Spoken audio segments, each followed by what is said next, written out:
Welcome back, ballroom dance friends. Today is a part 3 of a little kind of mini series we've been going through on how you can retain the most info from every lesson that you take. Otherwise, you might end up going back and taking kind of that same lesson over and over and over again. And as I've shared with you in the past, I'm all about getting the max value for your dollar in your lessons, okay? And so we've talked about the different areas of the brain that process learning, where you remember dance. Because unlike some aspects of learning, it involves many areas of your brain. And you'll master this stuff faster if you utilize as many areas as you can to remember this stuff, okay guys? But that is gonna take some deliberate steps on your part as the student, as the learner, to make that magic happen. Your teacher can't do that part for you, okay guys? And I have seen dancers kind of flounder. They're working hard, but they're really in a rut, so to speak, because they're not taking full advantage of ways they can master the info faster, okay guys? And you want to use your biology and anatomy of your brain to learn as fast as you can, okay? So the 5th area of the brain that I want to focus on today is the cerebellum. And so that's where your fine motor skills are stored. Okay, so that's, for example, like what I do with my hands, maybe my toe rise. And so really quick, I'm just gonna show a little snapshot of where that is in your brain with a little arrow, okay, just so you can check that out. I'll be right back. This is the cerebellum.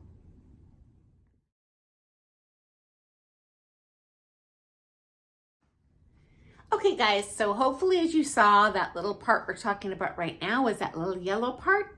That's the cerebellum.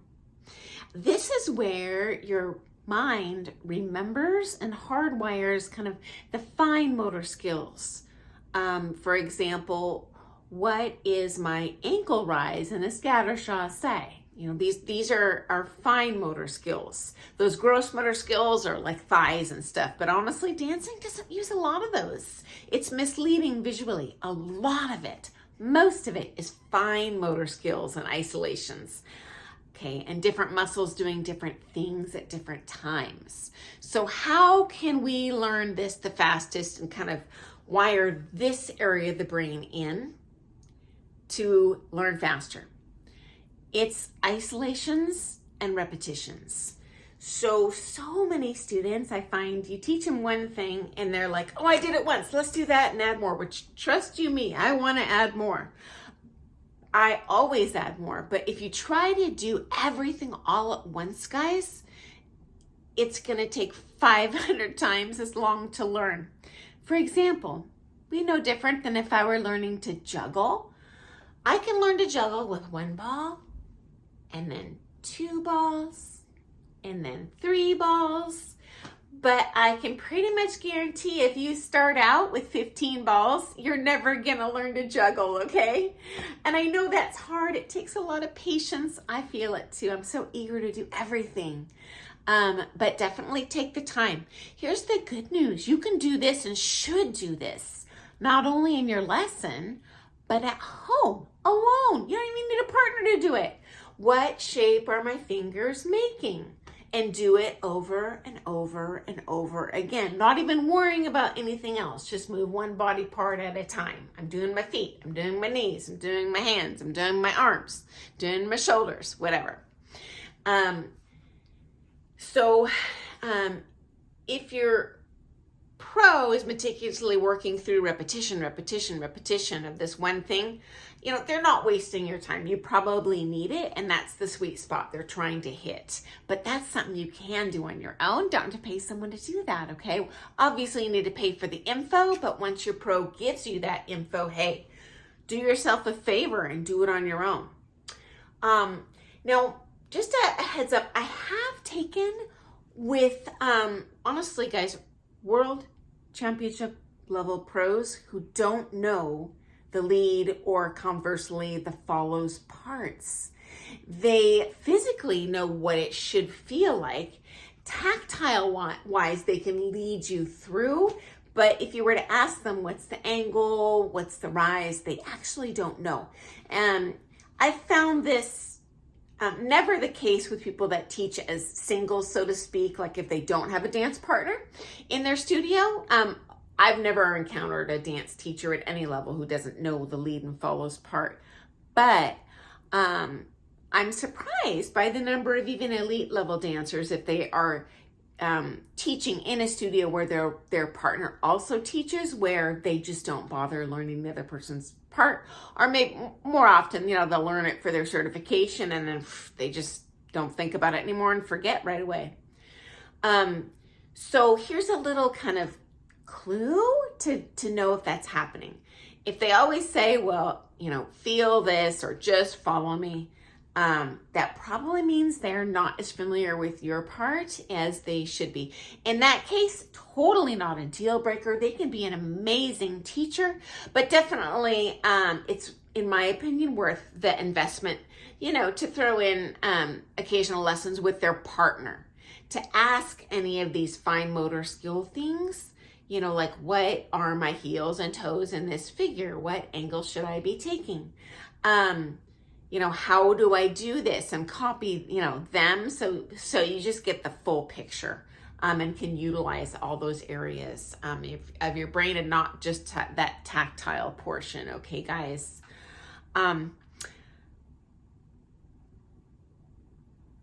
Next up, let's look at the visual cortex. Okay. Let me show you a little picture of where this is in the brain. And as the name indicates, this is where you learn by looking at things, and then you can copy what it looks like. So here it goes. Here's a little diagram for you.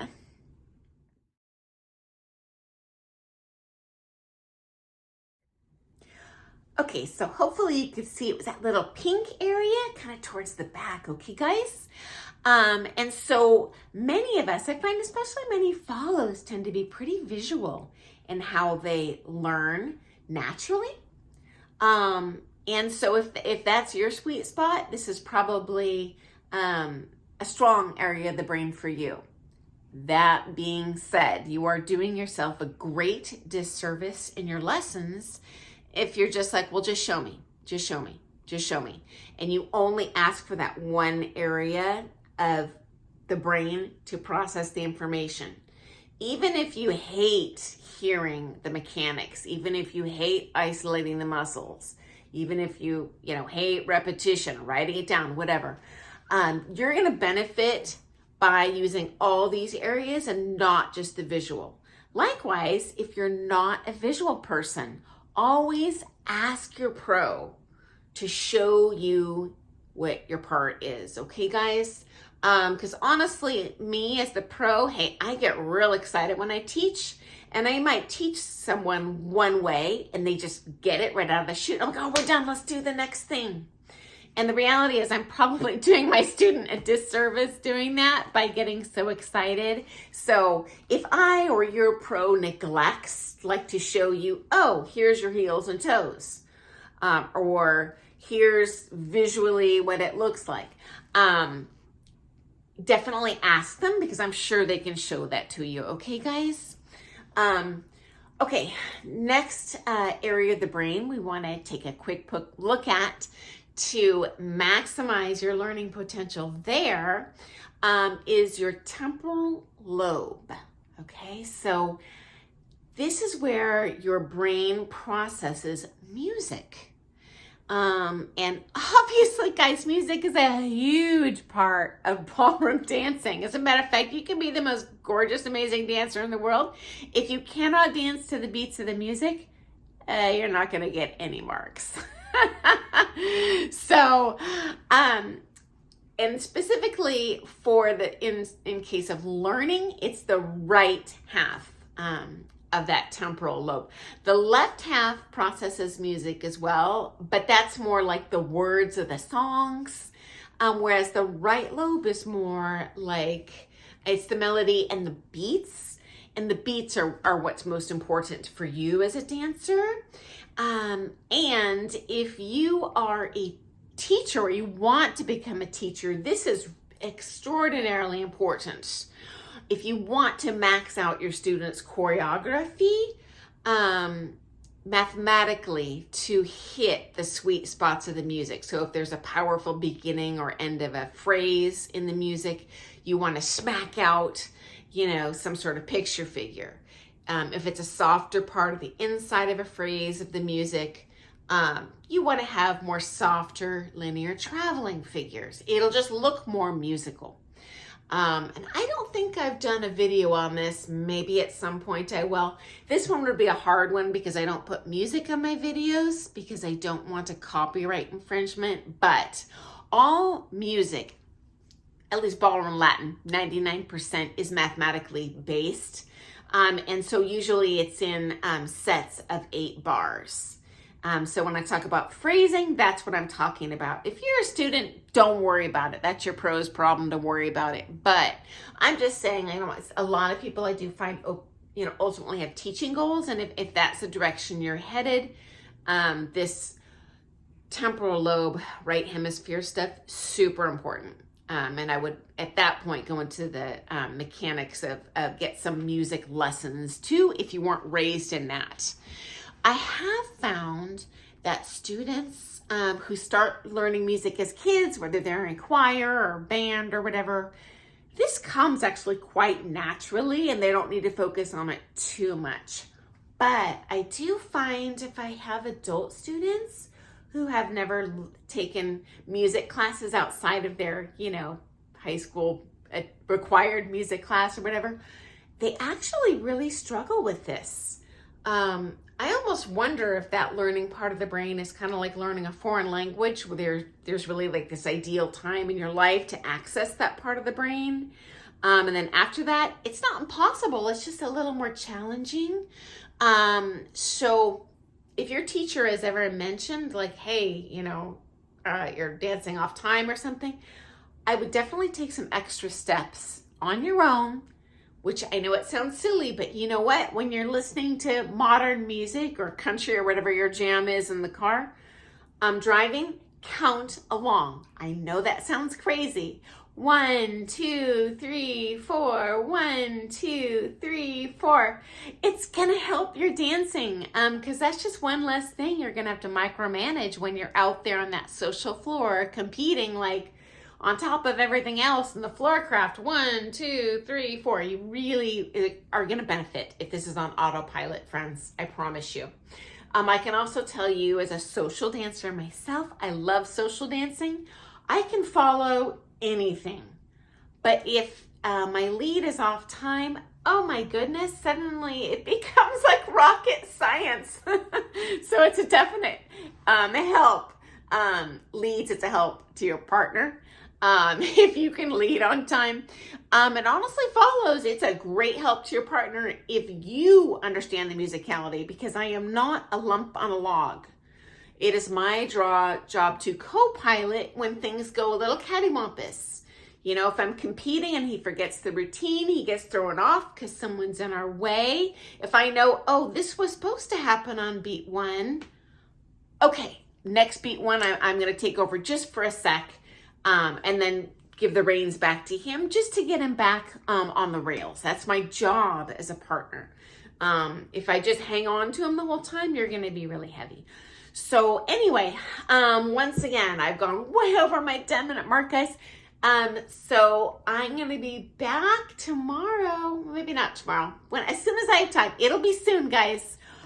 With exploring some more areas of the brain that you can kind of work on outside of your lessons to learn as fast as possible. And remember all this awesome stuff that we invest in all those private lessons. So thanks so much for joining me today. And I cannot wait to see you tomorrow.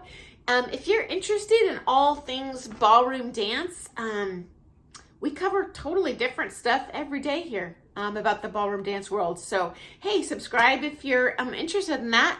And happy dancing, guys. See you tomorrow.